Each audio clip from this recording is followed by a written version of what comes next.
ცნობილ აბრეშუმის გზაზე და ცნობილია როგორც კარიბჭე და დამაკავშირებელი გზა აზიასა და ევროპას შორის. მე თბილისში პირველად ვარ და უნდა მოგახსენოთ, რომ ნამდვილად ვგრძნობ, რამდენად უნიკალური შესაძლებლობა არსებობს იმისათვის, რომ მართლაც დაკავშირებული იქნას აღმოსავლეთი და დასავლეთი ერთმანეთთან. თავისი ისტორიის განმავლობაში საქართველოს გეოსტრატეგიული პოზიციიდან გამომდინარე, ქვეყანა გახდა ნამდვილად გამტარი ენერგიული რესურსებისა და ვაჭრობის. და დღევანდელი დღე არის ეს ასახვა იმისა, თუ როგორ ხდება გამოცოცხლება მთლიანად ამ რეგიონის. იმის მიუხედავად, რომ მნიშვნელოვანი გამოწვევების წინაშე დგას. ჩვენ ვხვდებით იმ პერიოდში, როდესაც არის დაძაბულობა მომატებული, როდესაც საერთაშორისო დაძაბულობა კიდევ უფრო იზრდება და ვხედავთ, რომ აი თუნდაც კუბის სარაკეტო კრიზისისა და ცივი ომის შემდეგ პირველად არის ეს დაძაბული მდგომარეობა და ჩვენ რა თქმა უნდა ძალიან ვერ ვფიქრობთ ამ პერიოდზე და მნიშვნელოვანია რომ ასევე შევხედოთ ახალ შესაძლებლობებს. როგორც ვამბობთ, რომ ყოველთვის კრიზისის დროს ასევე ბევრი შესაძლებლობაც იკვეთება. მართლაც სირთულეების დროს ვლინდება შესაძლებლობები. მე უნდა ვაღიარო, რომ ეს ციტატა მეგონა ერთ-ერთი კაპიტალიზმის და იურისტის, მაგრამ ბოდიში მინდა მოვხადო იურისტებს და კაპიტალისტებს, მაგრამ გავიაზრე, რომ ეს ციტატა აღებულია ალბერტ აინშტაინის ნაშრომებისგან და მართლაც საინტერესო იყოს და კიდევ უკრაინაში მიმდინარე ომის და რუსეთზე დაწესებული სანქციების შედეგად ახალი ჩარჩო და მოცემულობა შეიქმნა, იმიტომ რომ ახალი არქიტექტურა ყალიბდება სამხრეთ კავკასიისა და ცენტრალური აზიის ქვეყნებში.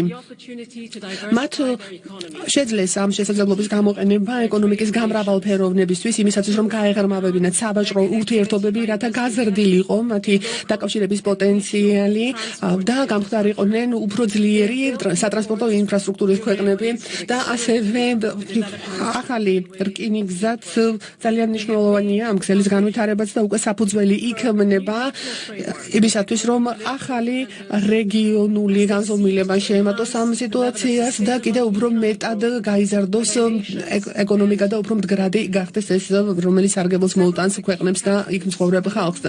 რამდენიმე ქვეყანა ასევე დერეფნის ქვეყნებით და სხვა ქვეყნებით არიან წარმოდგენილნი მთავრობის უმაღლესი პირებით და რა არის მათი ხედვა? რა ხედვა აქვთ შუა დერეფნის მიმართ? ეს არის ახალი წესრიგი, ეს არის ახალი ინფრასტრუქტურა და ახალი არქიტექტურა და ნამდვილად დიდი პრივილეგია არის და დიდი პატივი არის ჩემთვის, რომ მივესალმო საქართველოს პრემიერ-მინისტრს ბატონ ირაკლი ღარიბაშვილს, რომელიც ოფიციალურად გახსნის თბილისის აბრეშუმის გზის 2023 წლის ფორუმს და რომელიც მოგესალმება და გაგვიზიარებს თავის ხედვას და გაგვაცნობს რეგიონის ახალ მიზნებს და ახალ ამბიციურ პროექტებს. კონკრეტულად კი ინფრასტრუქტურულ პროექტებს, რომელიც უკავშირდება შუა დერეფანს. მე დიდი პატივით მივესალმები ასევე სომხეთის პრემიერ-მინისტრს ბატონ ნიკოლ ფაშინიანს. ის 2018 წლიდან უდგა სათავეში თავის მთავრობას. ბატონი ფაშინიანი აქ ბრძანდება იმისათვის, რომ გაგვიზიაროს თავისი ხედვა იმასთან დაკავშირებით, თუ როგორ უნდა გამოვიყენოთ ეს პერსპექტივები, იმისათვის, რომ უფრო მეტი სტაბილურობა შეიქმნას შუა დერეფნის ქვეყნებში, რადგანაც ეს უფრო მეტ ინტერესს უკვე იმსახურებს. ასევე მოვიწვევთ აზერბაიჯანის პრემიერ-მინისტრს ბატონ ალი ასადოვს, რომელიც შემოგვიერთდება სენაზე. პრემიერ-მინისტრი ეს არის მე-10 პრემიერ-მინისტრი აზერბაიჯანში და უკვე 2019 წლიდან სათავეში უდგას მთავრობას და ასევე მე მინდა წარმოგიდგინოთ მონტენეგროს პრემიერ-მინისტრი ვიტან აბაზოვიჩი, რომელიც არის ამ შემთხვევაში 2022 წლიდან თანამდებობაზე და მოგესალმებით ყველას. შუა დერეფანი, რომელიც არის უმოკლესი გზა, რომელიც აკავშირებს აზიას ევროპასთან. უფრო და უფრო მეტად მიმზიდველი გახდა უკრაინის ომის შემდეგ, როგორც გზა, იმისათვის, რომ გვერდი აუარონ რუსეთს და რუსეთზე დაწესებულ სანქციებს. და ბევრი ამბობს, რომ შუა დერეფანი და დაკავშირება აზიასთან შეიძლება უფრო მეტ ხარჯებთან იყოს დაკავშირებული და მოითხოვს უფრო მჭიდრო თანამშრომლობას ცენტრალური აზიისა და კავკასიის ქვეყნებს შორის და რა თქმა უნდა შუა შუადერეფნის ქვეყნები, როგორც არის საქართველო, ყაზახეთი, აზერბაიჯანი, თურქეთი, სომხეთი. მათ წინაშეც ბევრი გამოწვევა არის, იმიტომ რომ შეზღუდული არის სარკინიგზო მიმოსვლის შესაძლებლობები, რაც აკავშირებდა კასპიის ზღვასთან და ასევე საჭირო არის გაერთიანებული პოლიტიკის არსებობაც და მნიშვნელოვანია, რომ დაძლეული იქნეს ეს ბარიერები, მანამდე ვიდრე ეს შუადერეფანი თავის სრულ პოტენციალს მიაღწევს. მიუხედავად იმისა, რომ სავაჭრო მოცულობა გაიზარდა ბოლო წლების განმავლობაში, მაინც საჭიროა, რომ ჩვენ ბოლომდე დავარწმუნოთ დაკავშირებული და დაინტერესებული მხარეები, ასევე ინვესტორები და კერძო სექტორი, რომ მართლაც გამოიყენონ ეს შესაძლებლობა და ვალდებულება ნამდვილად არის აღებული და პოტენციალიც უზარმაზარია და რა თქმა უნდა სოციალური, ეკონომიკური სარგებელიც ბევრი შეიძლება სახეზე იყოს. მნიშვნელოვანია, რომ ეს შესაძლებლობების ფანჯარა ნამდვილად გამოვიყენოთ და ამით შევძლოთ გამოწვევების დაძლევა. საქართველო ხშირად აღწერილია როგორც კარიბჭე ცენტრალური აზიის ქვეყნებისკენ და უმნიშვნელოვანესი არის ეს სომხეთისა და აზერბაიჯანის, ასევე სხვა ქვეყნებისთვის და რა თქმა უნდა მნიშვნელოვანი არის ინვესტიცია და სატრანსპორტო ინფრასტრუქტურა, როგორც მთავარი პრიორიტეტი, რომელიც უშუალოდ განაპირობებს ქვეყნებს შორის დაკავშირების უფრო გაუმჯობესებას. და ჩვენ პრემიერ-მინისტრმა წინა თვეში აღნიშნა, რომ მთავარი პრინციპი ეს არის მშვიდობის დამკვიდრება და ომის თავიდან აცილება და ეს არის მთავარი პრინციპი, რაც დაკავშირებული არის ამჟამად საქართველოს გეოგრაფიულ მდგომარეობასთან. მნიშვნელოვანია მშვიდობის შენარჩუნება შუადერეფნის ქვეყნებში და რა არის კიდევ რა ნაბიჯები უნდა გადაიდგას იმისათვის, რომ სტაბილური, სანდო და დაცული მარშრუტი შეიქმნას, რომელიც დააკავშირებს აღმოსავლეთ და დასავლეთის ქვეყნებს. და მე დიდი პატივით მოვიწვევ პრემიერ-მინისტრს ბატონ ირაკლი ღარიბაშვილს, რომელიც გაგვიზიარებს თავის ხედვას რეგიონთან დაკავშირებით და ინფრასტრუქტურასთან დაკავშირებით, რომელიც ნამდვილად ჩვენი პირველი სესიის მთავარ თემას წარმოადგენს. ბატონო პრემიერ-მინისტრო, გთხოვთ.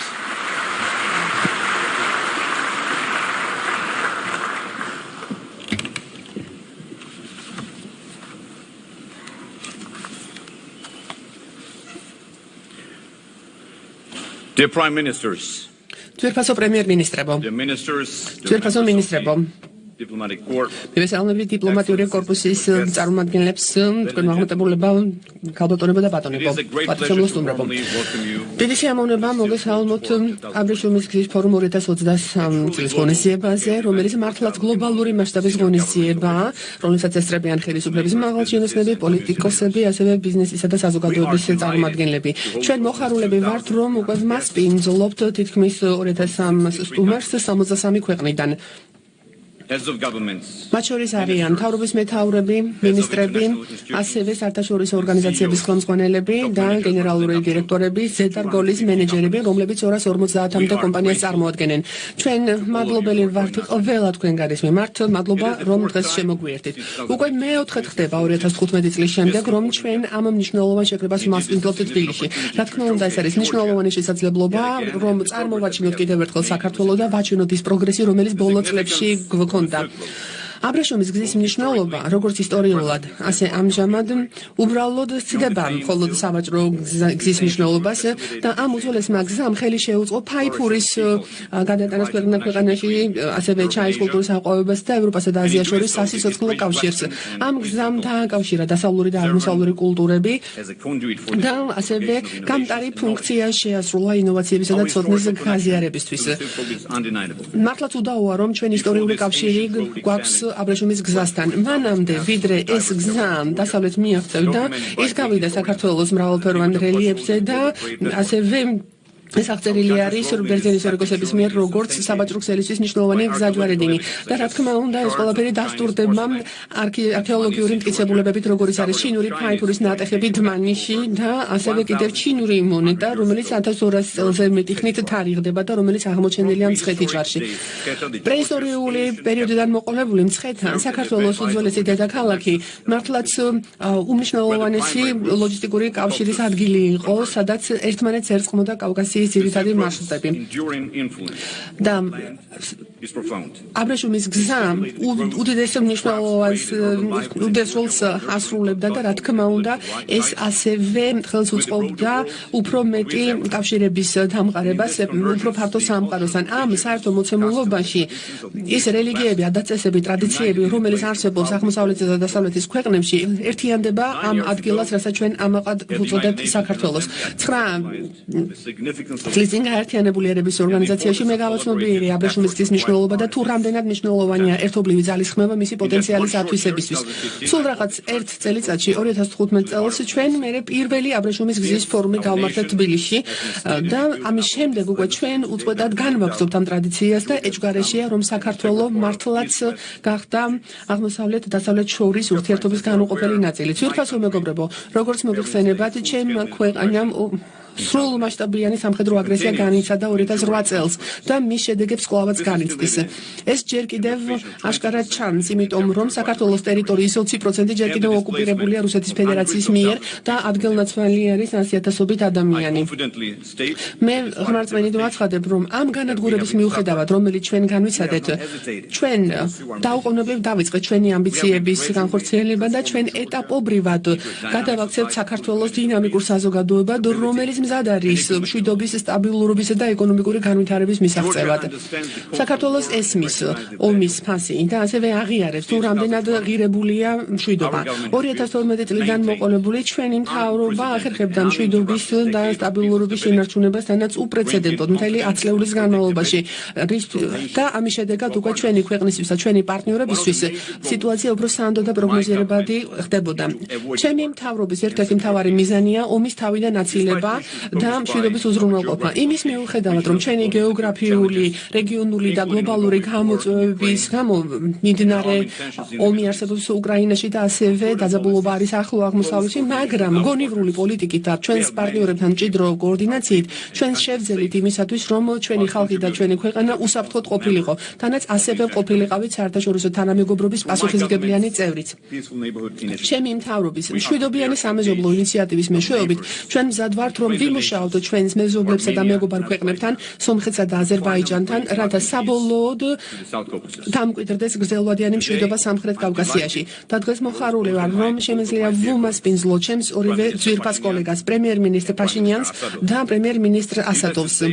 ზედმეტია იმის თქმა, რომ გრძელვადიანი მშვიდობა სარგებელს მოუტანს ჩვენს ყველა ქვეყანას, ფართომასშტაბიან ფარგლებში რეგიონს და ასევე ჩვენს ქვეყნებს დამსახურებულ კეთილდღეობას შესცენს. ქალბატონებო და ბატონებო, საქართველოს ეს არის ბუნებრივი ხიდი, რომელიც მდებარეობს ევროპისა და აზიის გზაჯვარედინზე და ის ყოველდღიურად გარდაიქმნება მრავალგანზომილებიან რეგიონულ ჰაბად.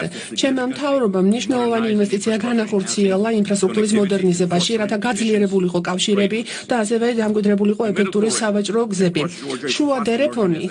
შუა დერეფანი საქართველოს მასშტაბით სწრაფად ვითარდება და როგორც ტრადიციული გზების ალტერნატივა. ჩვენ უკვე ხვდებით ყველაზე საიმედო ერთ-ერთი ვარიანტი აღმოსავლეთ დასავლეთ სატრანსპორტო მარშრუტზე და ჩვენ ასევე მჭიდროდ ვმუშაობთ ჩვენს აზერბაიჯანელ და ყაზახ კოლეგებთან იმისათვის, რომ აღმოიფხვრას დაბრკოლებები და გაძლიერდეს ინფრასტრუქტურული შესაძლებლობები, გამარტივდეს პროცედურები და ასევე გამოყენებული იქნას ერთიანი სატარიფო პოლიტიკა. საქართველოს ევროკავშირთან გაფორმებული აქვს თავისუფალი ვაჭრობის შეთანხმება, ასევე არის FTA, ესეთაც ქვეყნებთანაც არსებობს შეთანხმება ჩინეთთან, ურქეთთან, არაბეთის გაერთიანებულ საემიროებთან და ჩვენ ვითარდებით როგორც რეგიონული ეს შეთანხმებები უკვე ინვესტორებს აძლევს წვდომას უზარმაზარ ბაზრებზე და ჩვენი მთავრობის ეკონომიკური პოლიტიკა კიდევ უფრო უბიძგებს ინვესტორებს, რომ უფრო მეტად ისარგებლონ იმ ფაქტით, რომ ჩვენ წვდომა გვაქვს 2.3 მილიარდიან სამომხმარებლო ბაზარზე. ასევე მიმდინარეობს მოლაპარაკებები ისრაელსა და სამხრეთ კორეასთან. გასული 10 წლების განმავლობაში ჩვენ მოვახერხეთ ის, რომ საქართველოს გამხდარიყო საუკეთესო ადგილი მსოფლიოში ბიზნესის კეთების თვალსაზრისით. საქართველოში ერთ-ერთი ყველაზე დაბალია საგადასახადო განაკვეთი. მსოფლიო ბანკის მონაცემებით საქართველოს მესამე ადგილზეა ყველაზე ნაკლები საგადასახადო ტვირთის მქონე ქვეყნებს შორის, სადაც საერთო განაკვეთი 9.9%-ია. მსოფლიო ბანკის უახლესი ბიზნეს კეთების სიმარტივის ანგარიშით საქართველოს მე-7 ქვეყანა არის გლობალურ დონეზე ბიზნესის კეთების მხრივ.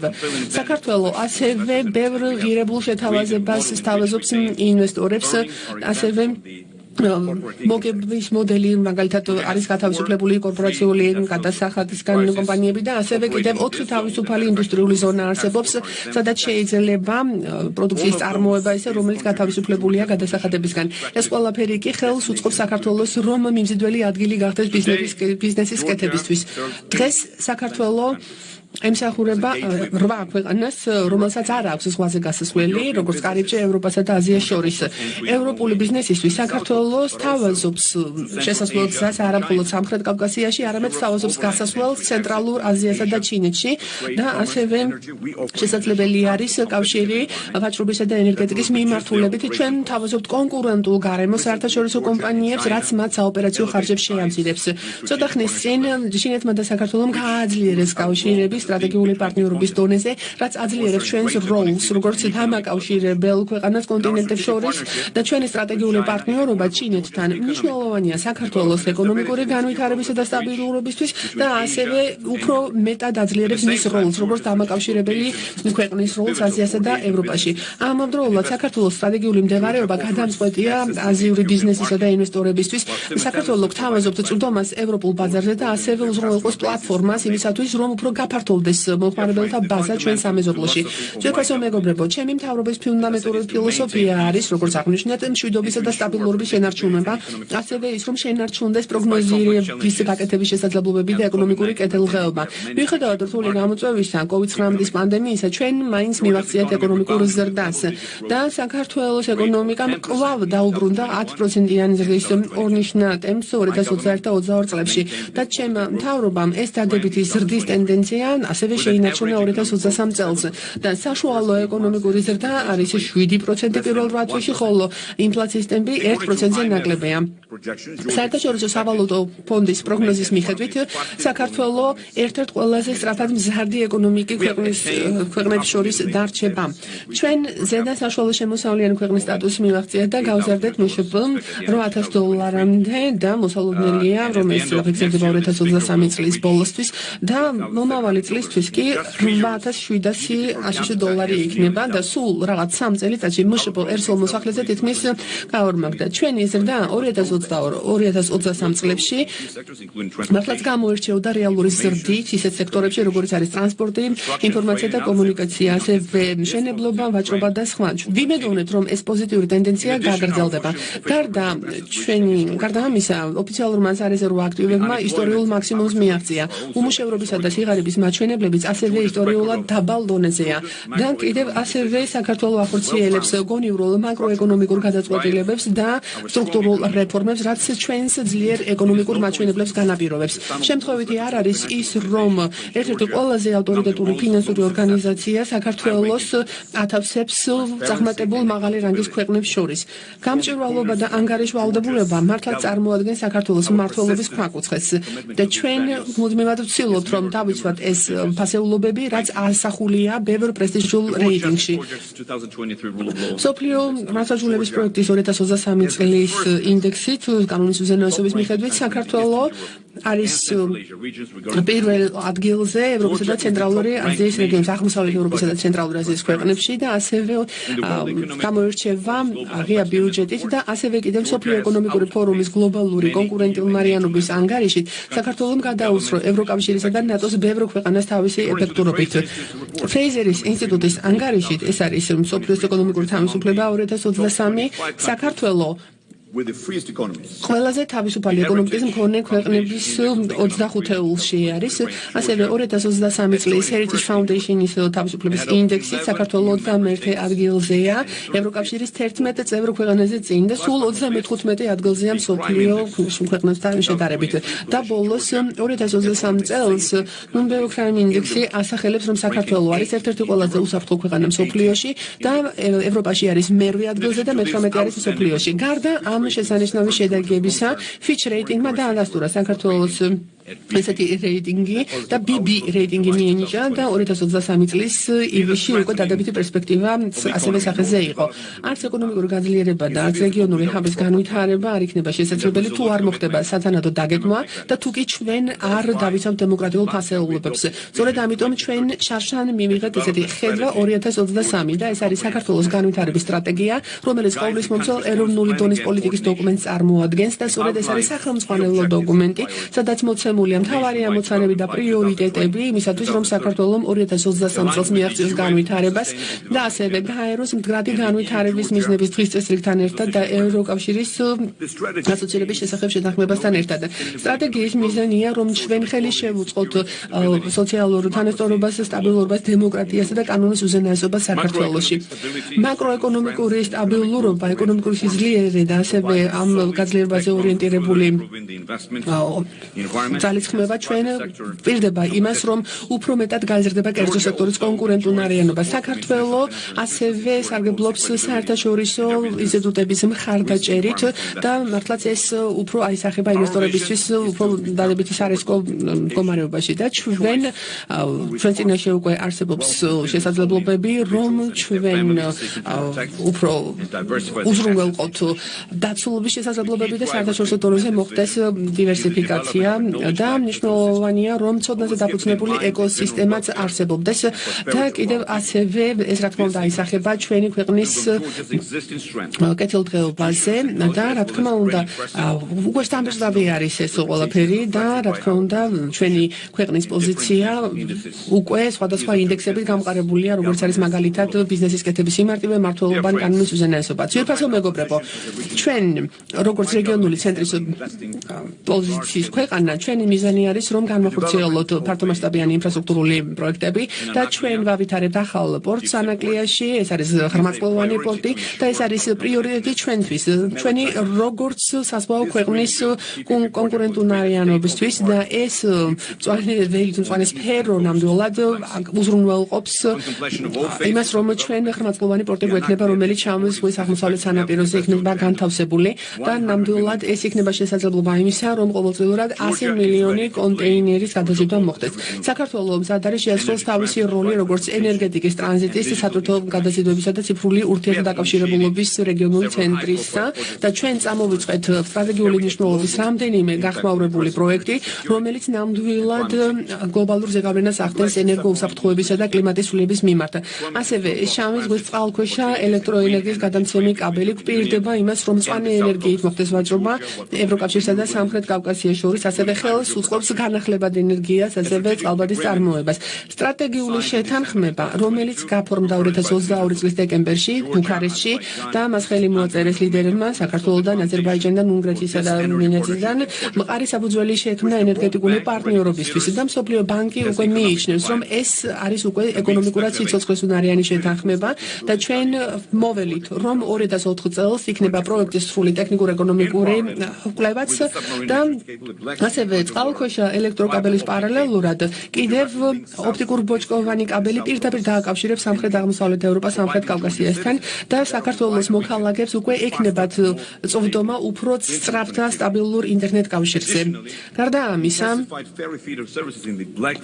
შავ ზღვაში საბორნე მიმოსვლა გააქტიურდება, რომელიც დააკავშირებს საქართველოს, რუმინეთსა და ბულგარეთთან და გააძლიერებს საერთაშორისო ტრანსპორტირებას, განსაკუთრებით შუა დერეფნის გასწვრივ.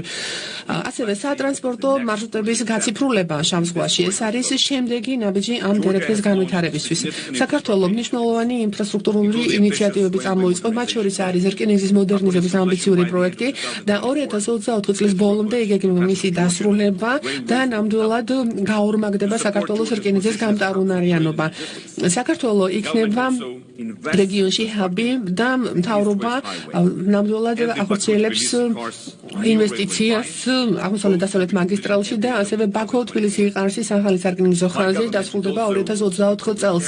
ჩემი მთავრობა ასევე აუმჯობესებს საჰაერო კავშირს და თბილისში აშენდება ახალი საერთაშორისო აეროპორტი, რომელიც იქნება მსოფლიო დონის სატრანსპორტო ცენტრი, რომელიც განამტკიცებს საქართველოს სტატუსს როგორც გლობალურ ავიაციაში გამოჩენილ მოთამაშეს. ჩვენ ვაღიარებთ, რომ დიდი გამოწვევები არსებობს ენერგიაზე მზარდი მოთხოვნიდან გამომდინარე და ასევე გლობალურად მიმდინარეობს კლიმატის ცვლილება და ჩვენ ახორციელებთ ძალისხმევებს დავდებთ რესურსებს განახლებად ენერგიაში და ჰიდროენერგეტიკაში. ჩვენი მიზანია რომ მოვიზიდოთ ინვესტორები ინოვაციური ელექტროსადგურების დასაარსებლად, რათა უფრო მეტად გამოვიყენოთ საქართველოს მწვანე ენერგიის პოტენციალი.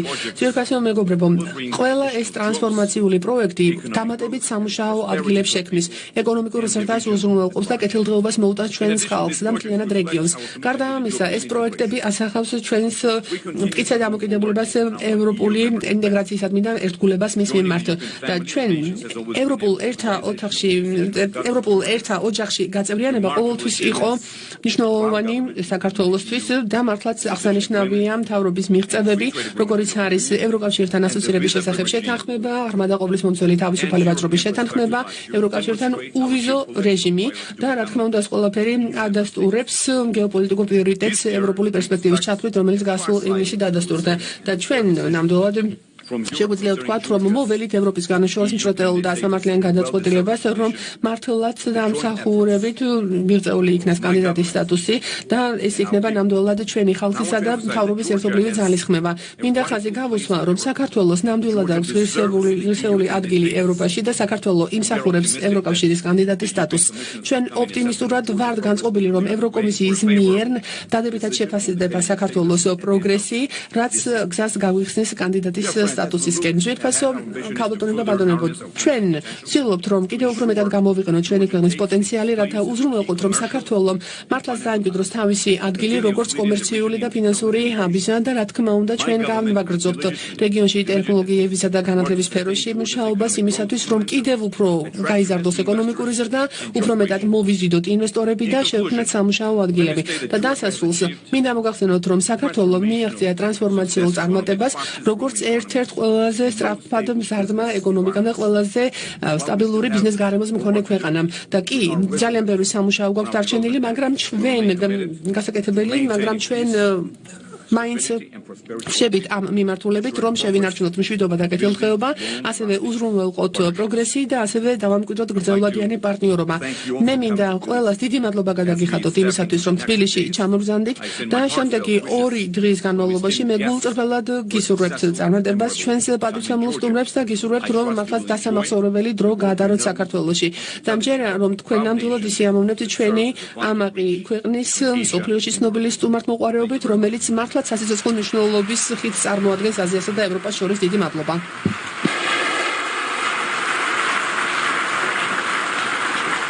Thank you very much. Thank you very much indeed, Prime Minister Gharibashvili, for setting the tone for this forum and for giving us your insights into the ways and the steps that are needed to build ინფორმაციის გაზიარებისთვის და რა უნდა გაკეთდეს, რომ შეიქმნას უფრო მშვიდობიანი გარემო, ისევე როგორც ხელი შეეწყოს გრძელვადიან ეკონომიკურ კეთილდღეობას, როგორც საქართველოში, ასევე ფართოდ რეგიონში. თავისთავად მაღალი ამბიციების ხაზგასმით, როგორც ეკონომიკის თუ სხვა მიმართულებით, სამხრეთ კავკასიაში და აზიის ქვეყნებში, რამდენად მნიშვნელოვნად რჩება ქვეყნებისთვის რეგიონის სატრანზიტო დერეფანის განვითარება, არა მხოლოდ მსოფლიო ბაზრის მიღწევისთვის, არამედ რეგიონის სტაბილურობის, ეკონომიკური ზრდის და უკეთესი ურთიერთობის განვითარებისთვის ამ გზაზე.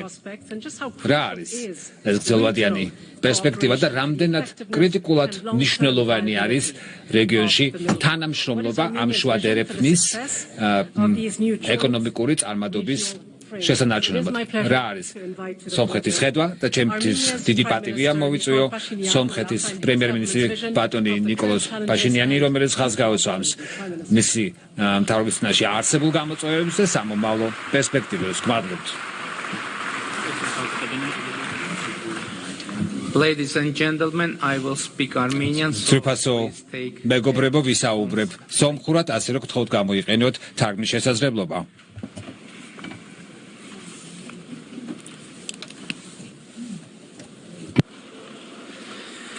Հարգելի վարչապետներ, համաժողովի հարգելի մասնակիցներ, პრემიერ-მინისტრებო, տիկնայք եւ მონაწილეებო, ქალბატონებო და ბატონებო. մեծ պատիվ է մասնակցել Թբիլիսիի Ჩემთვის უდიდესი პატივია მონაწილეობას ვიღებდე თბილისის აბრეშუმის გზის ფორუმში, რომელიც მეოთხე ტარდება. და ასევე მონაწილეობდე ამ მნიშვნელოვან დისკუსიაში. მინდა გამოვხატო ჩემი უდიდესი პატივისცემა საქართველოს მთავრობისადმი, პირადად პრემიერ-მინისტრ ღარიბაშვილისადმი ამ ფორუმის როგორც ჩატარებისთვის, ისე ძალიან თბილი და გულითადი მასპინძლობისთვის. აბრეშუმის გზა ყველას მსმენია სასკოლო წიგნებიდან. დარწმუნებული ვარ, შეიძლება არც გაგვახსენდეს ბევრი ასე ვთქვათ, მონაცემი თუ ინფორმაცია, რომელიც უკავშირდება იმ ძველ აბრეშუმის გზის ისტორიას. მაგრამ თავად გზა არის ისტორიული მნიშვნელობის და ყველა ვფიქრობთ კეთილდღეობაზე, თანამშრომლობაზე და სხვა განვითარების ასპექტებზე, როდესაც ამ საკითხებზე ვსაუბრობთ. ამ გზის ფარგლებში მოისაზრება რამდენიმე გზა, რომელიც უზრუნველყოფს ხალხთა შორის, ქვეყნებს შორის, კულტურებს შორის ახლო ურთიერთობებს. ეს არის შესაძლებლობა, რომ ხალხმა უკეთ გაიცნოს ერთმანეთი და დაუახლოვდნენ ეროვნულ დონეზე. ვაჭრობა მიმდინარეობს არა მხოლოდ საქონლის, არამედ ცოდნის, უნარების თუ სხვა ნებისმიერი ღირებულებების. თავისთავად გზა აკავშირებს არა მხოლოდ ქვეყნებს, ქალაქებს, ის ასევე აკავშირებს სხვადასხვა ქვეყნის ერებსაც. თავისთავად ხელმოწერა ამ ჩარჩოზე ხელშემწყობი არის ჩვენი ურთიერთობების განვითარების, ჩვენი საკუთარი მაგალითიდან ძალიან კარგად ვიცით. გზა ორ ჩვენს მეგობართან ღია და თავისთავად ეს მიმანიშნებელია, რომ ჩვენი ურთიერთობა არის მეგობრული ხასიათის. გზები ჩვენ ორ მეზობელთან დაკეტილია. რაც ცხადად აჩვენებს ურთიერთობებში დღეს არსებულ სირთულეებს. მაგრამ აქ არ მოსულარ, რომ მესაუბრა რთულ ურთიერთობებზე. აქ იმისთვის ვარ, რომ განაცხადო, მშვიდობის გარეშე ნებისმიერი გზის შენება იქნება ძალიან ძნელი. აგრეთვე ცხადია, რომ ჩვენს რეგიონს ამიერკავკასიაში სჭირდება ხანგრძლივი მშვიდობა და რას წარმოადგენს მშვიდობა? ეს არის ისეთი მდგომარეობა, სადაც ქვეყნები არსებობენ და ფუნქციონირებენ ღია საზღვრებით. ისინი ურთიერთდაკავშირებული არის ეკონომიკური და კულტურული კავშირებით. გააჩნიათ აკუმულირებული ცოდნა და გამოცდილება, რომელსაც ერთმანეთს უზიარებენ დიალოგის საშუალებით და ეს წარმოადგენს მშვიდობას. ყველაფერი ეს ღია საზღვრებთან ერთად, იქნება ეს ეკონომიკური, კულტურული თუ პოლიტიკური კავშირები, თავისთავად ასეთი გზების გარეშე ვერ იარსებებდა. ეს არის მიზეზი ზუსტადაც, რატომაც შეიმუშავა ჩვენმა მთავრობამ მშვიდობის პროექტი. გზაჯვარედინის მშვიდობის პროექტი, რომელიც ჩვენი შეხედულებით არის ერთ-ერთი უმნიშვნელოვანესი. და მიზანია განვითარდეს კომუნიკაცია სომხეთს, აზერბაიჯანს, თურქეთს, ირანს და რეგიონის სხვა ქვეყნებს შორის სხვადასხვა საგზაო ინფრასტრუქტურის, ნავთობის ხაზების, ელექტროგადამცემი ხაზების მოდერნიზაციით და შენებით. სარკინიგზო ინფრასტრუქტურა, რომელიც კვეთს სომხეთის ჩრდილოეთ და სამხრეთ ტერიტორიებს, უკვე არსებობს უკანასკნელი 3 წლის განმავლობაში. რამდენიმე გზა, რომელიც აკავშირებს აღმოსავლეთს და დასავლეთს, ასევე ძალიან მნიშვნელოვანი არის და ამ გზების გააქტიურება იქნება მოკლე და ეფექტური გზა კასპიის და ხმელთაშუა ზღვების დაკავშირებისთვის. იგივე ლეიტმოტივით თანამედროვე კომუნიკაციებით შეიძლება გახდეს ეფექტური გზა საქართველოს პორტების და სხვა ინფრასტრუქტურის ურთიერთდაკავშირებისთვის. ეს თავისთავად სარგებლოს მოუტანს ყველა ქვეყანას ჩვენს რეგიონში. հրավիրել այս მინდა ასევე მივაპყრო როგორც თავრობის წარმომადგენლების ისე კერძო სექტორის წარმომადგენლების ყურადღება ამ შესაძლებლობისკენ. ჩემი გამოსვლის შემდგომ მსვლელობისას ჩემი გუნდის წევრები წარმოადგენენ დამატებით ინფორმაციას თუ კი ამის ინტერესი იქნება გაგიზიარდებათ ბროშურები ამ პროექტზე და լսել եւ աջակցություն ჩვენთვის ღირებული იქნება თქვენი როგორც კომენტარის ასევე მხარდაჭერის მიღება ამ პროექტის განხორციელებისთვის. კომპლექსურად რომ შევხედოთ ყოველივე ამას მნიშვნელოვანია ხაზი გაესვას შვიდობის გზაჯვარედინის პრინციპების ხაზგასმა. პირველი ასეთი პრინციპია ყველა ინფრასტრუქტურა მათ შორის საგზაო, სარკინიგზო საჰაერო ნავთობ გადამტანი თუ ელექტრო ინფრასტრუქტურა მუშაობს და ფუნქციონირებს შესაბამისი ქვეყნების იურისდიქციების ფარგლებში სადაც ისინი გადიან. მეორე პრინციპი իր տարածքում իր պետական ինստիտուտների միջոցով իրականացնում է սահմանային հսկողություն საკუთარი სახელმწიფო ინსტიტუციების საშუალებით უზრუნველყოფს საბაჟო კონტროლს ინფრასტრუქტურის უსაფრთხოებას მათ შორის მათი ტერიტორიის კვეთას იქნება საავტომობილო თუ ნებისმიერი სხვა საშუალებებით. აქვე ვიტყვი იმასაც რომ უახლოეს მომავალში სპეციალური ერთეული ჩამოყალიბდება სომხეთის სამართალდამცავი სტრუქტურის ფარგლებში, რომელიც უფლებამოსილი იქნება საერთაშორისო კომუნიკაციების უსაფრთხოებაზე, რომელიც გაივლის სომხეთს იქნება ეს სატრანსპორტო საშუალებები თუ პირები, ვინც ამ სატრანსპორტო საშუალებებს ატარებს. მესამე პრინციპი ეს ინფრასტრუქტურა შეიძლება იყოს გამოყენებული როგორც საერთაშორისო ასევე შიდა ტრანსპორტირებისთვის. მეოთხე პრინციპი ყველა ქვეყანას օգտվում են հավասարության եւ փոխադարձության შეუძლია ერთმანეთის ინფრასტრუქტურის გამოყენება ნასვალგების და თანასწორობის პრინციპის საშუალებით. ამ ორ პრინციპზე დაყრდნობით სასაზღვრო თუ საბაჟო პროცედურები შეიძლება ასევე მათი ოპტიმიზაცია შესაძლებელია. აქვე მინდა ხაზი გაუსვა სომხეთის მზაობას გახსნას, ხელახლა გახსნას, ააშენოს ან განაახლოს რეგიონალური კომუნიკაციები ამ პრინციპებზე დაყრდნობით. ზემო აღნიშნული პრინციპები საჭიროა, რომ თავიდან ავიცილოთ გაურკვევლობა თუ განსხვავებული ინტერპრეტაცია. უახლოეს მომავალში ასევე ოფიციალურად წარმოვადგენთ ამ პროექტს ჩვენი რეგიონის ქვეყნის მთავრობებისთვის და იმედი მაქვს, რომ ერთობლივი ძალისხმევით, მათ შორის ინვესტორების ჩართულობით ამ პროექტის განხორციელება შევძლებთ. ქალბატონო და ბატონებო, შვიდობის გზაჯვარედინი არის უმნიშვნელოვანესი ნაწილი შვიდობის გზის წესრიგის. ჩვენ ამ ეტაპზე მუშაობთ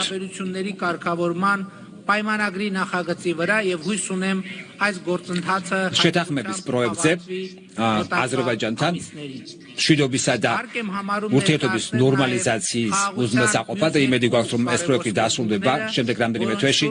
ასევე თვლი საჭიროდ წარმოადგინო შვიდობის საკითხზე კიდევ ორი დამატებითი ასპექტი, რომელზეც შევთანხმდით აზერბაიჯანთან. სომხეთი და აზერბაიჯანი აღიარებს ერთმანეთის ტერიტორიულ მთლიანობას იმის გაზიარებით, რომ 29,000 კილომეტრი და აზერბაიჯანის მხარე თავის საკუთარ შესაბამის ტერიტორიულ მოცულობას აღიარებს. ეს უზრუნველყოფს, რომ განაცხადები გაკეთებული ორივე მხრის მიერ არ დატოვებს არანაირ სივრცეს საიმისოდ, რომ მეორე მხარემ არ აღიაროს საპასუხო ქვეყნის ტერიტორიული მთლიანობა გარდა საერთაშორისო აღიარებული საზღვრის ფარგლებში გაცხადებული ტერიტორიებისა. ასევე მინდა მოვიშველი 1991 ალმა-ატას დეკლარაცია, რომელსაც შემდეგი მნიშვნელობა აქვს.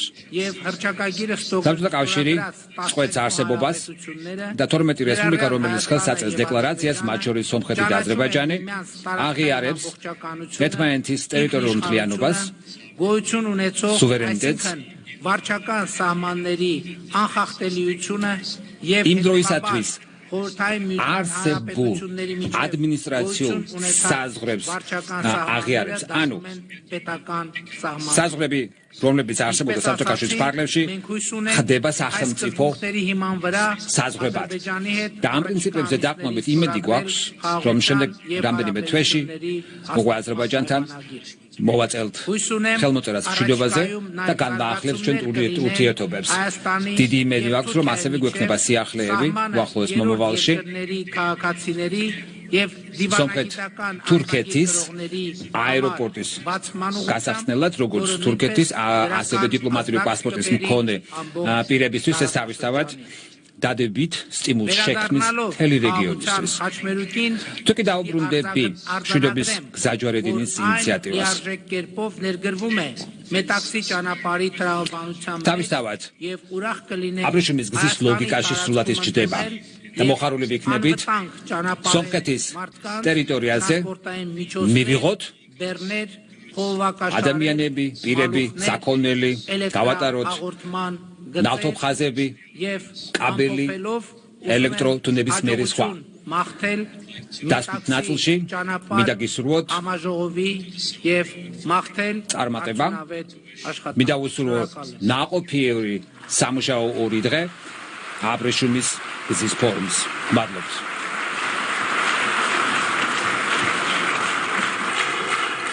Thank you, Prime Minister Pashinyan, for laying Armenia's vision დიდი მადლობა რომ გაგვიზიარეთ სომხეთის ხედვა and a more robust და იქნება უფრო მეტი გზა და უფრო ძლიერი არქიტექტურა იმისათვის, რომ მდგრადი მშვიდობა დამკვიდრდეს და ხელი შეეწყოს ეკონომიკურ ზრდას. მთელს რეგიონში, რა თქმა უნდა, სომხეთშიც და აზერბაიჯანშიც. რა თქმა უნდა, აზერბაიჯანის წინაშეც ბევრი საკითხი დგას და ისინი ცდილობენ, რომ შეინარჩუნონ მშვიდობის გზაჯვარედინი. ცდილობენ, რომ შეინარჩუნონ ეს და ასევე მას ძალიან ბევრი ენერგიული რესურსი გააჩნია და ეს არის მთავარი გზა ევროპის ენერგობაზრისთვის, განსაკუთრებით უკრაინის ომის შემდეგ და ევროკავშირის ლიდერებმა შეაგეს აზერბაიჯანი როგორც სანდო პარტნიორი, რომელიც უზრუნველყოფს ენერგორესურსების სტაბილურ მიწოდებას. და საინტერესოა როგორი არის მიმდინარე ინფრასტრუქტურული პროექტი შუადერეფანი, რომელიც დააკავშირებს სამხრეთ კავკასიას და ცენტრალურ აზიას და როგორია ეს როგორ აისახება ეს აზერბაიჯანის გრძელვადიან პერსპექტივაზე. როდესაც საუბრობთ შავ ზღვაზე არსებულ კრიზისზე და სხვადასხვა გამოწვევებზე, აი ამ საკითხებთან დაკავშირებით ჩვენ გვინდა მოვიწვიოთ ბატონი ალე სადოვი, აზერბაიჯანის პრემიერ-მინისტრი, რომელიც თავის შეხედულებებს გაგაცნობს ეკონომიკური ზრდისა და მშვიდობის საკითხებზე. გთხოვთ.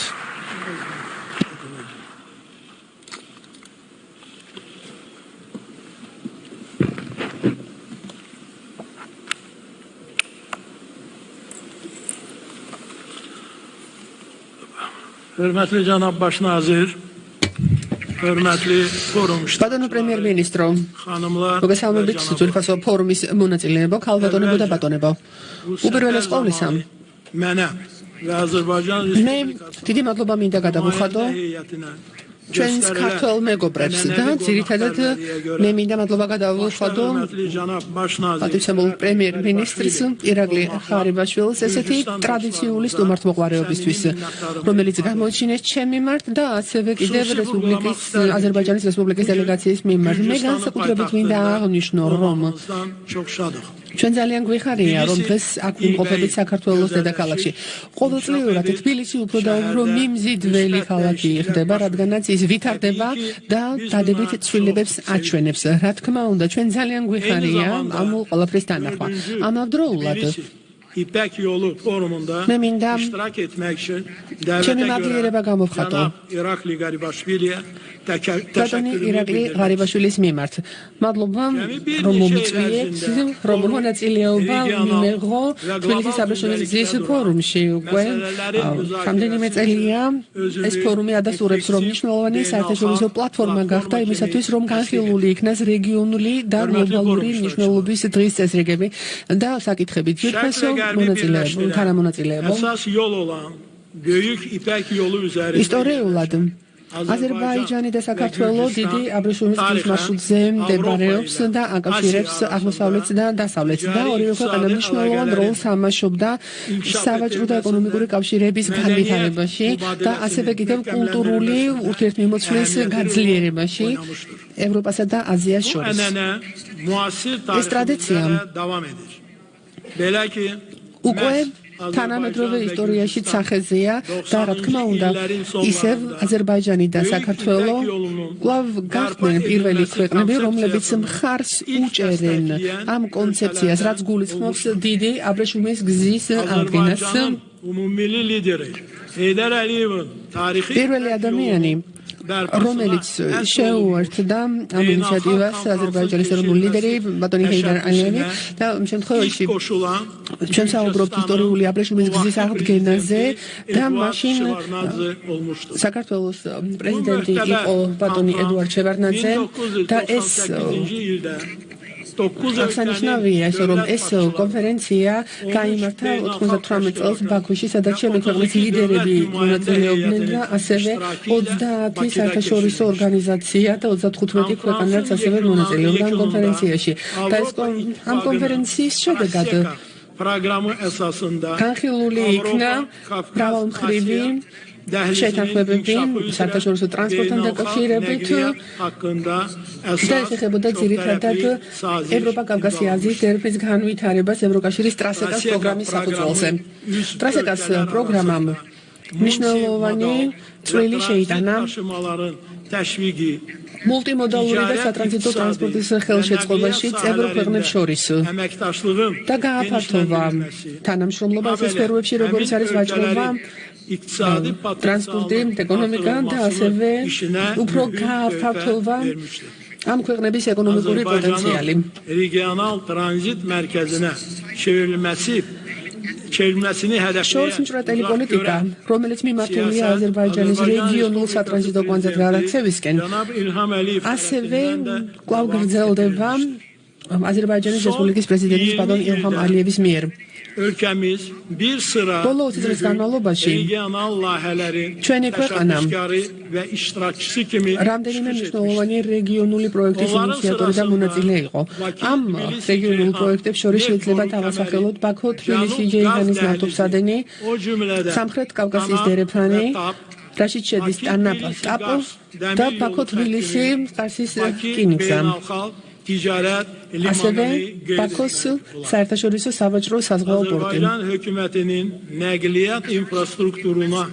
ინვესტიციების შედეგად, რომელიც აზერბაიჯანის მთავრობამ განახორციელა კონკრეტულად სატრანსპორტო ინფრასტრუქტურაში, ჩვენ 1000 კილომეტრის გზა გავიყვანეთ და რკინიგზაც, ასევე აბამოქმედეთ საერთაშორისო აეროპორტები და გავზარდეთ სამოქალაქო საზღვაო და საჰაერო ავტოპარკი და ფლოტები, ასევე ეს რაოდენობა და შევქმნით ეკონომიკური ზონაც ალატაში.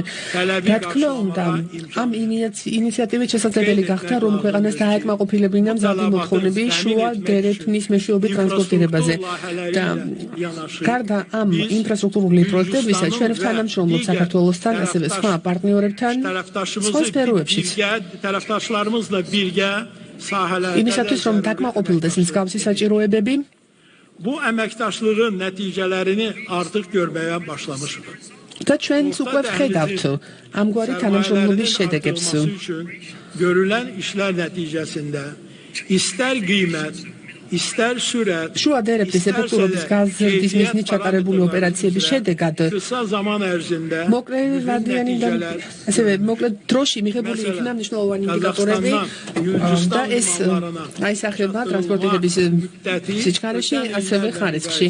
და კიდევ მაგალითად ყაზახეთიდან საქართველოს პორტებში ტვირთის გატანისთვის დახარჯული დრო მნიშვნელოვნად შემცირებულია წინა წლებთან შედარებით. და ჩვენი მიზანი არის ის, რომ hesap ederim ki მომავალი წლისთვის ეს დრო კიდევ ორჯერ შემცირდეს. işler Ვფიქრობ, რომ ve bu უახლოეს პერსპექტივაში შესრულებული სამუშაო თავის არგებელს მოიტანს და ეს დერეფანი მართლაც გახდება ერთ-ერთი ყველაზე უსაფრთხო და სწრაფი დერეფანი გლობალურ დონეზე. orta dəhlizin potensialı dəmir yolları ცხადია, რომ რკინიგზის გარდა შუა დერეფნის პოტენციალი მჭიდროდ არის დაკავშირებული პორტებში ტვირთის გადაზიდვის შესაძლებლობებთან. ამ მხრივ ბაქოს საერთაშორისო სავაჭრო საზღვაო პორტი, რომელიც არის ერთ-ერთი უდიდესი სავაჭრო საზღვაო პორტი კასპიის ზღვაში, უკვე ზემოხსენებული სატრანსპორტო დერეფნების მნიშვნელოვან ჯაშს წარმოადგენს საერთაშორისო დონეზე. ამჟამად აქტიური სამუშაოები მიმდინარეობს იმისათვის, რომ ამ პორტში ტვირთების გადაზიდვის სიმძლავრეები 15 მილიონი ტონიდან 25 მილიონ ტონამდე გაიზარდოს. ბათუმისა და ფოთის პორტები საქართველოში ასევე მნიშვნელოვან ელემენტს წარმოადგენს შუა დერეფნისთვის. ამავდროულად კულევის პორტის გაფართოება აზერბაიჯანის მიერ, რომელიც საქართველოს შავი ზღვის სანაპიროზე მდებარეობს, რა თქმა უნდა, ესეც წვლილს შეიტანს შუა დერეფნის განვითარებაში. ჩვენ კოორდინირებულად ვატარებთ სატრანსპორტო ოპერაციებს საქართველოსთან, ასევე სხვა პარტნიორებთან ჩვენს რეგიონში. და ნამდვილად სასიხარულოა იმის დანახვა, რომ საქართველოს დიდი საქმეს აკეთებს ამ სფეროში. ამის მაგალითია მისი რკინიგზის მოდერნიზება, ასევე პორტების მშენებლობა და საგზაო ინფრასტრუქტურის განვითარება. გარდა ამისა, აზერბაიჯან-საქართველოს თანამშრომლობის დღის წესრიგში არის ახალი საპორტო ინფრასტრუქტურის შექმნის პროექტი. ჩვენ მზად ვართ, რომ ამ სფეროშიც ვითანამშრომლოთ. გარდა პორტებისა, ასევე ძალიან მნიშვნელოვანია, რომ სამოქალაქო სატვირთო გადაზიდვის საშუალებები არსებობდეს საქონლის ტრანსპორტირების უზრუნველსაყოფად. განსაკუთრებით უნდა აღინიშნოს, რომ აზერბაიჯანს კასპიის ზღვაზე ყველაზე დიდი გადასაზიდვის საშუალებები გააჩნია. მაგალითად, ჩვენთან გენშენებლობის კუთხით წარმატებით ხორციელდება შეკვეთები და სხვადასხვა დანიშნულების და მიზნობრიობის გემები შენდება და ასევე ხდება მათი შეკეთება ყველაზე თანამედროვე მოთხოვნების შესაბამისად. ახალი გამოწვევების გათვალისწინებით ჩვენ აქტიურად ვმუშაობთ გემსაშენის შესაძლებლობების გაფართოებაზე და ასევე გვინდა რომ გავაფართოვოთ სამოქალაქო სატვირთო გადაზიდვის საშუალებებიც. და ყველა ეს ელემენტი კიდევ უფრო მეტად ზრდის ჩვენი ქვეყნების როლს. რადგან ჩვენი ქვეყნები მნიშვნელოვან სატრანზიტო როლს ასრულებენ კონტინენტებს შორის. გარდა ამისა, რეგიონში უკვე ახალი რეალობებია შექმნილი, რომელიც კარგ შესაძლებლობებს ქმნის, რათა კიდევ უფრო გაიზარდოს რეგიონული მრავალმხრივი თანამშრომლობა და ხარისხობრივად უფრო ახალ დონეზე იქნას აყვანილი ეს თანამშრომლობა და კიდევ უფრო მეტი ეკონომიკური და სავაჭრო დივიდენდები იქნას შეძენილი რეგიონის ყველა ქვეყნისთვის. ჯერპასო ფორუმის მონაწილეებო. ამავდროულად, აზერბაიჯანი და საქართველო ცდილობს, რომ ერთობლივი წვლილი შეიტანოს ევროპის ენერგეტიკულ უსაფრთხოებაში. ბაქო-თბილისი ჯეიჰანის ნავთობსადენი, ბაქო-თბილისი ერზრუმის გაზსადენი. მათ შორის სამხრეთ გაზსადენი, დერეფანი ეს ერთობლივად განხორციელებული სტრატეგიული პროექტებია. სამხრეთი გაზსადენი და გაზის დერეფანი საშუალებას აძლევს, რომ აზერბაიჯანული გაზი მიწოდებული იქნას პირდაპირ ევროპაში. გასული წლის ივლისში აზერბაიჯანმა და ევროკომისიამ ურთიერთგაგების მემორანდუმს მოაწერეს ხელი. ამ დოკუმენტის მიხედვით აზერბაიჯანი მიწოდებული გაზის მოცულობას გააორმაგებს 2027 წლისთვის. ამავდროულად დღეს ჩვენ ერთად ვიწყებთ მწვანე ენერგეტიკული ხიდის მშენებლობას ევროპასთან. ბატონმა პრემიერ-მინისტრმა, საქართველოს პრემიერ-მინისტრმა უკვე აღნიშნა და მე კიდევ მინდა ხაზი გავუსვა იმას, რომ ასევე გასულ წელს სტრატეგიული პარტნიორობის შესახებ შეთანხმებას მოეწერა ხელი ბუქარესტში აზერბაიჯანს, საქართველოს, რუმინეთსა და უნგრეთს შორის. ასევე ბულგარეთმაც გამოხატა თავისი სურვილი, რომ ამ პროექტში გაწევრიანდეს და ვიმედოვნებთ, რომ ეს პროექტი კიდევ უფრო მეტად შეუწყობს ხელს ბევრი ქვეყნის ენერგოუსაფრთხოებას ევროპაში. ძვირფასო ფორუმის მონაწილეობა, ქალბატონებო და ბატონებო, ჩემი მოხსენების დასასრულს მე კიდევ ერთხელ დიდი მადლობა მინდა გადავუხადო საქართველოს პრემიერ-მინისტრს ბატონ ირაკლი ღარიბაშვილს. ამავდროულად დიდ მადლობას ვუხდი დღევანდელი ღონისძიების მონაწილეებს. წარმატებას ვუსურვებ ამ ფორუმს და მჯერა, რომ დისკუსიები და გადაწყვეტილებები, რომლებიც ამ ფორუმზე იქნება მიღებული, წვრილს შეიტანს დიდი აბრეშუმის გზის კიდევ უფრო განვითარებაში და ასევე შექმნის პირობებს რეგიონული თანამშრომლობის გაფართოებისთვის ისეთ სფეროებში, როგორც არის ეკონომიკა, ენერგეტიკა, ტრანსპორტი და გადაზიდვა, ტრანზიტი, სხვა სფეროებში. დიდი მადლობა. სხვათა შორის ამ თემასთან დაკავშირებით კი ძალიან დიდ მადლობას გიხდით, ნამდვილად დიდი მადლობა. Hörmətli forum iştirakçıları, ძვირფასო ფორუმის მონაწილეებო, მე მინდა ჩემი დამოკიდებულება გამოვხატო რამდენიმე საკითხის მიმართ, რომელიც გამოხატული იქნა აქ. მე მინდა მოგახსენოთ, რომ აზერბაიჯანს შესანიშნავი ეკონომიკური სავაჭრო დაკავშირების შესაძლებლობა გააჩნია 4-დან 3 მეზობელთან. მეზობელი ქვეყნის პრემიერ-მინისტრმა ბატონმა ნიკოლ ფაშინიანმა სომხეთის პრემიერ-მინისტრმა წამოჭრა საკითხი და მე მინდა ჩემი დამოკიდებულება გამოვხატო ამის მიმართ. 44 დღიანი ყარაბაღის ომის შემდეგ აზერბაიჯანმა დაუყოვნებლივ გამოხატა თავისი პოზიცია იმისათვის, რომ დამყარებულიყო მშვიდობა და გასულ თვეში ამ ანტიტერორისტული ოპერაციის შემდეგ ჩვენ იგივე ინტერესი გამოვხატეთ, რომ ისევ დამკვიდრდეს მშვიდობა, რომელიც შეეხება განსაკუთრებით სატრანსპორტო სფეროს. იმ დეკლარაციის შესაბამისად, რომელიც 2020 წლის 9 ნოემბერს გაბრუნდა, რაც ეხება ყველა კომუნიკაციას, იმიტომ რომ აზერბაიჯანი ძალიან ბევრს მუშაობდა იმისათვის, რომ თავისი ესეთი პოზიცია წარმოეჩინა და ჩვენ გვინდა, რომ ეს კომუნიკაცია ნამდვილად ღიად მიმდინარეობდეს და ეს მარტო ჩვენზე არ არის დამოკიდებული. თუ კი მეორე მხარეც მოისურვებს, ჩვენ შეგვიძლია რომ წინ წავიდეთ და რა თქმა უნდა, ჩვენ კიდევ სხვა შესაძლებლობების გამოყენებაც შეგვიძლია. ძალიან დიდი მადლობა. Thank you very much indeed, Prime Minister Asadov. I mentioned the heightened tensions at the beginning. მინდა გადავხადოთ აზერბაიჯანის პრემიერ-მინისტრს, დიახ, რა თქმა უნდა, ბევრი გამოწვევა, მაგრამ ბევრი შესაძლებლობაც იქნება და ნამდვილად მნიშვნელოვანი იყო ბატონი პრემიერ-მინისტრისგან იმის მოსმენა, თუ რამდენად უნდა ვეცადოთ, რომ რეგიონი გახდეს უფრო სტაბილური და უფრო უსაფრთხო, რომ შუა დერეფანი ნამდვილად გახდეს ყველაზე სწრაფი და უსაფრთხო დერეფანი მსოფლიოში მომავალ წლებში. და რა ხედვა აქვთ ყველაფერ ამის მიმართ ევროპის ქვეყნებს?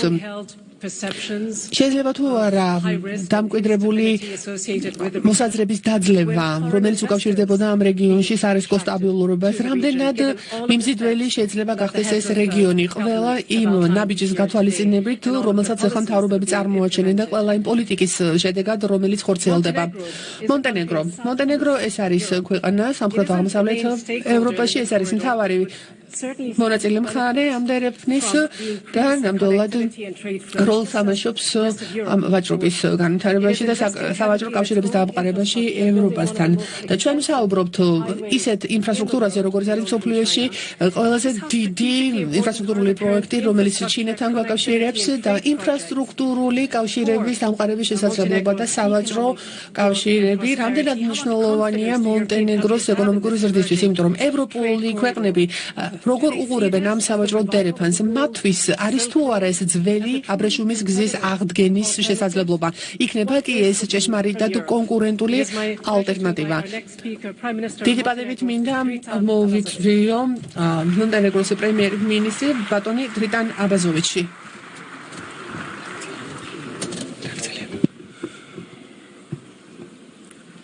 Dear Prime Ministers, dear Ministers, ძვირფასო მინისტრებო, ძვირფასო ელჩებო, თქვენ მაღმატებულება, მიმესალმებით ამ დიდი ფორუმის მონაწილეებს და მე მივულოცავ საქართველოს მთავრობას და ჩვენს მეგობარს ბატონ ირაკლის ამ შესანიშნავი ღონისძიების ორგანიზებას და დიდი მადლობა ასევე გულთბილი სტუმართმოყვარეობისთვის. მე მონტენეგროდან ვარ. Look to my country like similar in many aspects with და Georgia. ჩემი ქვეყანა ძალიან გავს საქართველოს ბევრი ასპექტით. ჩვენ დასავლეთ ბალკანეთში მდებარე ქვეყანა ვარ და როგორც საქართველო ჩვენც ასევე ვცდილობთ რომ ხიდის როლი ვითამაშოთ, რომ ჩვენი მეზობლები ერთმანეთთან დავაკავშიროთ, რომ ადამიანები ერთმანეთთან დავაკავშიროთ და ნახოთ, რამდენად შეიძლება რომ უფრო მეტი სიბრძნით და გონებით უფრო მეტი კარგი რამე გავაკეთოთ ევროპის ყველა ქვეყნისთვის. მთავარი იდეა იმაში მდგომარეობს, რომ ეს ყველაფერი მარტივია. ჩვენ წარსულს ვერ შევცვლით. ერთადერთი რისი შეცვლად შეგვიძლია ეს არის მომავალი. ერთადერთი რაც შეგვიძლია შევცვალოთ და რაც ჩვენი ვალდებულება არის. ეს არის რა, უნდა შევცვალოთ მომავალი. და კარგად რომ შევცვალოთ მომავალი, რომ უფრო მეტად დავამკვიდროთ მშვიდობა და სტაბილურობა, კიდევ უფრო მეტი პროექტი რომ განხორციელდეს და უფრო მეტი ინფრასტრუქტურა რომ აშენდეს და ასევე რომ ერთმანეთთან დავაკავშიროთ ადამიანები. მე განსაკუთრებით მივულოცავ ბატონ ირაკლის, იმიტომ რომ მან დღეს აქ თავი მოუყარა ჩვენს ორ კოლეგას, ჩემს მეგობრებს, აზერბაიჯანის პრემიერ-მინისტრს, ასევე სომხეთის პრემიერ-მინისტრს, ორ ქვეყანას, რომლებიც მონტენეგროს მეგობრებიც არიან და კარგი რა არის აქ. ეს არის შესანიშნავი შესაძლებლობა რომ ვისაუბროთ მნიშვნელოვან პროექტებზე, რაც მნიშვნელოვანია ამ რეგიონის მომავლისთვის და ასევე მნიშვნელოვანია როგორც ევროპისთვის, ასევე აზიისთვის. დღესდღეობით გლობალურ სამყაროში ის აღარ არის უკვე მნიშვნელოვანი, რამდენად დიდია რომელიმე ქვეყანა. უფრო მნიშვნელოვანია ის თუ რამდენად დიდია იდეა, რომელიც ჩვენ გვაქვს და რომელიც შეიძლება რომ ჩვენ განვახორციელოთ. და სწორედ ამ გზით ძალიან მნიშვნელოვანია რომ ჩვენ ვისაუბროთ წვდომაზე. ძალიან მნიშვნელოვანია რომ ვისაუბროთ გზებზე, ასევე აეროპორტებზე, საზღვაო პორტებზე და კიდევ ყველაზე მნიშვნელოვანი საკითხი არის ის, რომ მივახციოთ შეთანხმებას იმაზე, რომ ადამიანებს მიუწვდებოდეთ ხელი ამაზე და ასევე ხალხისა და პროდუქტების საქონლის გადაადგილებისთვის წვდომა კონდეს ამ გზებზე. და ყველა ინიციატივა აბრეშუმის გზასთან დაკავშირებით, რაც კი მოვისმინეთ ჩვენი კოლეგებისგან და რასაც ვისმენთ ამ ფორუმის განმავლობაში, რა თქმა უნდა ძალიან მნიშვნელოვანია იქნება როგორც მომავლისთვის, ასევე მშვიდობისთვის, მაგრამ მშვიდობის გარეშე შეუძლებელი იქნება პროგრესის შენარჩუნება. დღეს ჩვენ ძალიან დიდი გლობალური გამოწვევების წინაშე ვდგავართ. კორონავირუსის შემდეგ, რომელმაც ბევრი ეკონომიკა გაანადგურა, რაშიც შედის მონტენეგროს ეკონომიკაც, იმიტომ რომ ჩვენი ქვეყანა ძალიან იყო დამოკიდებული ტურიზმის სექტორზე და ჩვენი პირდაპირ შემოსავალი მოდიოდა ტურიზმიდან. 75 კი არაპირდაპირ შემოსავლები იყო და ჩვენ ახლა უკვე ვცდილობთ რომ აღვადგინოთ ჩვენი ეკონომიკა კოვიდის შემდეგ წელს. უნდა ითქვას, რომ მონტენეგროს ისტორიაში საუკეთესო ტურისტული სეზონი ჰქონდა და ჩვენი პარამეტრები ყველანაირ მოლოდინს სცდება. ძალიან კარგი იყო. 2019 წლის შემდეგ, რომელიც სხვათა შორის თავისედავად რეკორდული იყო, მაგრამ 2023 კიდევ ამაზე უკეთესი აღმოჩნდა. ადამიანებმა კვლავ დაიწყეს გადაადგილება და მოგზაურობა. ძალიან კარგი არის ის, რომ კორონის შემდეგ და ამის დახურის შემდეგ, გზების დახურის შემდეგ შემდეგ და სხვათა შორის მე ხაზი უნდა გავუსვა ასევე ჩინეთის მდგომარეობას, რომ ამდენი წელი იყო ჩაკეტილი და ბოლოს უკვე ასევე შეგვიძლია რომ ჩინეთიდანაც ჩამოვიდნენ ადამიანები. კიდევ ჩვენს ქვეყანაში დიდი პრობლემა იყო, იმიტომ რომ მიმდინარეობს ომი რუსეთსა და უკრაინას შორის. ჩვენი ბაზრის 20% დამოკიდებული იყო რუსეთზე, უკრაინასა და ბელარუსზე, მაგრამ ჩვენ გამოსავალი მაინც შევეცადეთ რომ ახალი მიმართულებები აგვეთვისებინა. ეს არის ახლო აღმოსავლეთის საუდის არაბეთის გაერთიანებული საემიროები და პირველად ხდება რომ კუვეიტში ხდება ეს და კიდევ არის ახალი მიმართულებები როგორც არის ყაზახეთი, უზბეკეთი და ჩვენ ვაჩვენებთ ადამიანებს რომ მხოლოდ საჭირო არა წვდომა. ადამიანები მზად არიან იმისათვის რომ იმგზავრონ, რომ აღმოაჩინონ ახალი შესაძლებლობები. ჩვენ უბრალოდ შესაძლებლობები უნდა შევთავაზოთ, სხვადასხვა ვარიანტი უნდა შევთავაზოთ და მართალია რომ ჩვენ პირველი ავტომაგისტრალი მონტენეგროში გავხსენით და ეს იყო ერთ-ერთი ყველაზე ძვირადღირებული ავტომაგისტრალი მსოფლიოში. მაგრამ არ გვინდა აქ გავჩერდეთ. ჩვენი ხედვა არის ის რომ მომავალ წელს განვაგრძოთ ისე ავტომაგისტრალის მშენებლობა, რომელიც ქვეყნის ჩრდილოეთ და სამხრეთ ნაწილს დააკავშირებს სერბეთთან, ბართან, რომელიც მონტენეგროს პატარა ქალაქია და ასევე დააკავშირებს ამ ბუდაპეშტთან, ბელგრადთან, პორტოთან, ეს გზა იქნება დამაკავშირებელი და ჩვენ შევეცდებით რომ ეს ალბანეთის საზღვრებთანაც გავიდეს ეს გზა ბოსნია-ჰერცეგოვინასა და ხორვატიასთანაც. ეს არის ძალიან მნიშვნელოვანი გზა.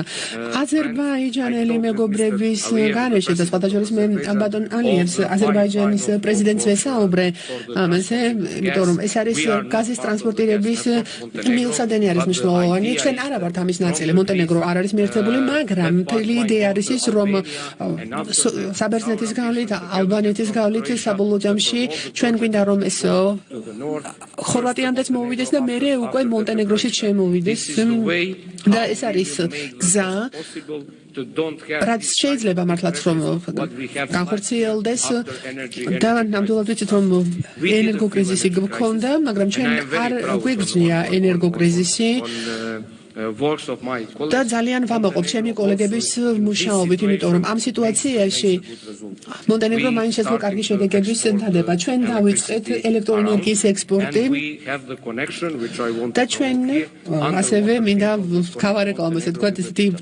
კავშირი გვაქვს ენერგორესურსების იტალიასთან და ჩვენ გვაქვს ამბიცია და ჩვენ ხელი მოვაწერეთ უკვე შეთანხმებას და 2027 წლამდე ჩვენ გავაორმაგებთ ჩვენ შესაძლებლობებს და რესურსებს შავი ზღვის წყალქვეშა კაბელის მეშვეობით და ჩვენ ასევე საუბრობთ მზის ენერგიაზე, ასევე ქარის ენერგორესურსებზე და ვიწვევთ ინვესტორებს რომ ჩამოგზავნდეთ და ნახეთ ეს შესაძლებლობები, რომლებიც ჩვენ გვაქვს. ჩვენი ბაზარი არ არის ძალიან დიდი, მაგრამ ჩვენ გვინდა რომ ვიყოთ ჰაბი ელექტროენერგიის წარმოებისთვის, რომელიც გაყიდული იქნება ევროკავშირში და ასევე სხვა ქვეყნებშიც. ამიტომ მნიშვნელოვანია რომ ეს ინფრასტრუქტურა მართლაც არსებობდეს და განვითარდეს ეკონომიკის კონტექსტში. ყველა ამ გამოწვევით და ამ ომებისა და პრობლემების ფონზეც და თანაც ახალი პრობლემა არის უკვე გულისხმობ ისრაელის სიტუაციას მონტენეგროს 620 ოპერაციას ახორციელებს და პირდაპირ ხაზზეა ისრაელთან და ჩვენ ვართ ერთ-ერთი ქვეყანა, რომელიც ძალიან ბევრ ტურისტს მასპინძლობს ამ ქვეყნიდან. ეხლა სიტუაცია ძალიან ცუდია და ვლოცულობთ მშვიდობისთვის. ჩვენი როლი გლობალურ დონეზე, ჩვენ ხო პატარა ქვეყანა ვართ და ეს არ არის ის რომ მაგალითად რომ ვიღაცას ვუთხრათ რა გააკეთოს, არა. ჩვენ გვინდა რომ ხელი შევუწყოთ იმას, რაც უნივერსალური ფასეულობაა. ჩვენ გვინდა რომ ერთად დავსხდეთ და დიალოგის მეშვეობით მივაღწიოთ გამოსავალს. ძალადობა მიუღებელია და არ შეიძლება რომ ძალადობით ვინმე მიაღწიოს პოლიტიკურ მიზანს. ეს არის აზროვნების პრიმიტიული გზა. ძალადობა ეს არ არის შესაძლებლობა და გზა ვინმესთვის. ადამიანების მოკლა და პრობლემების გაჩენა, ინფრასტრუქტურის დანგრევა, სახლების დანგრევა, ეს არ არის მიზნის მიღწევის გზა. მიზანი მიღწეული უნდა იქნეს დიპლომატიით, ერთად დაწყდომით, მეგობრებთან საუბრით, კარგი ენერგიის გაზიარებით და გამოსავალზე ფიქრით.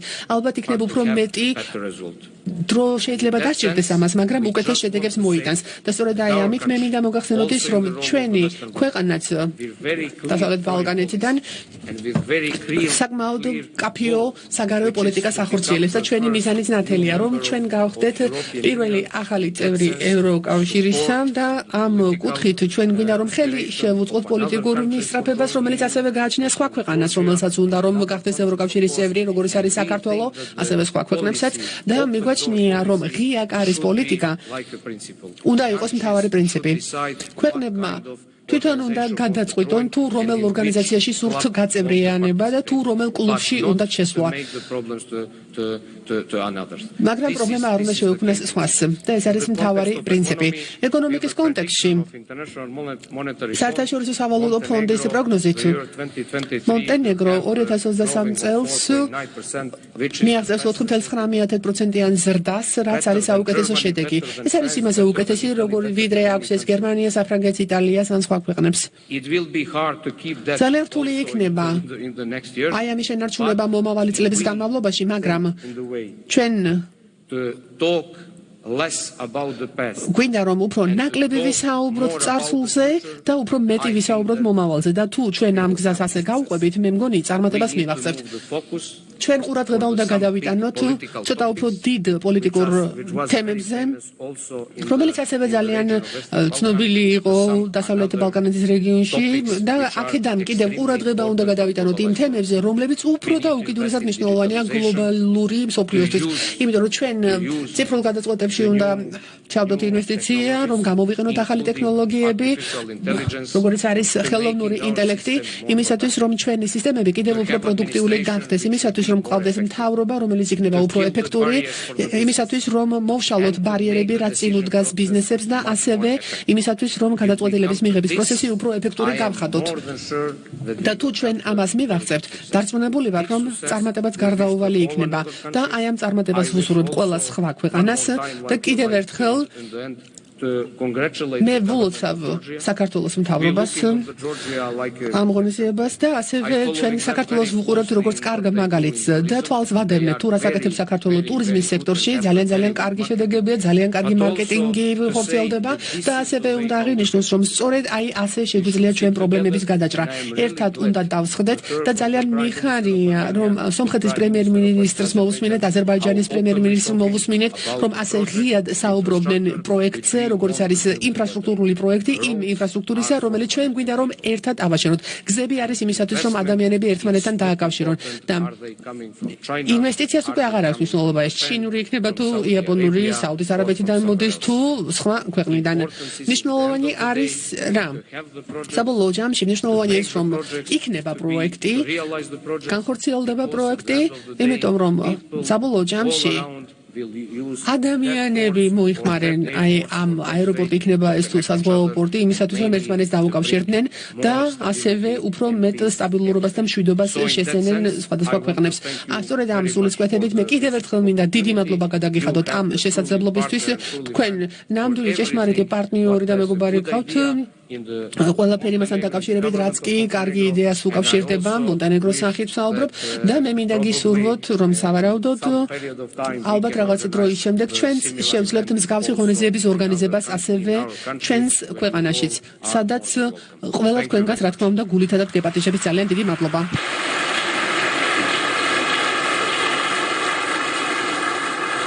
Thank you very much, Prime Minister Abazovic, for sharing your vision. ძალიან დიდი მადლობა თქვენი ხედვის გაზიარებისთვის და დიდი მადლობა მშვიდობის მოწოდებისთვის, რომელიც არის პრერეკვიზიტი, რა თქმა უნდა, და წინაპირობა ყველანაირი ინფრასტრუქტურისთვის, დაკავშირებისა თუ ვაჭრობის პროექტებისთვის. რა თქმა უნდა, თქვენ ასევე ახსენეთ თუ რამდენად მნიშვნელოვანია ისეთი პროექტი, როგორც არის შუა დერეფანი, იმიტომ რომ ეს აკავშირებს მსოფლიოს ქვეყნებს ერთმანეთთან და ეს არის უფრო და უფრო მეტად გლობალური მნიშვნელობის მქონე, იმიტომ რომ მსოფლიო კიდევ უფრო გლობალური ხდება. რა არის საინტერესო ამ სესიაზე?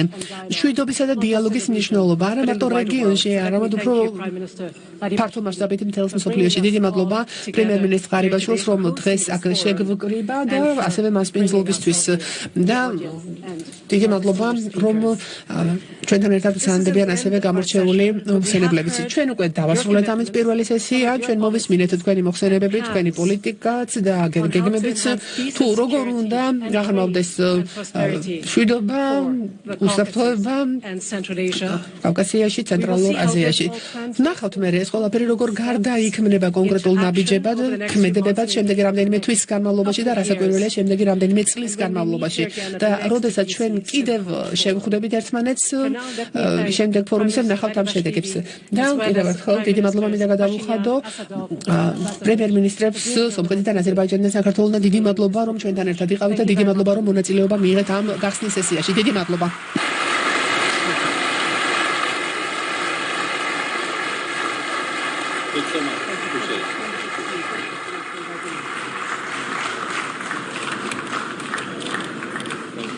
ეს იყო პირდაპირ ჩართვა აბრეშუმის გზის ფორუმიდან ჩვენ მოვისმინეთ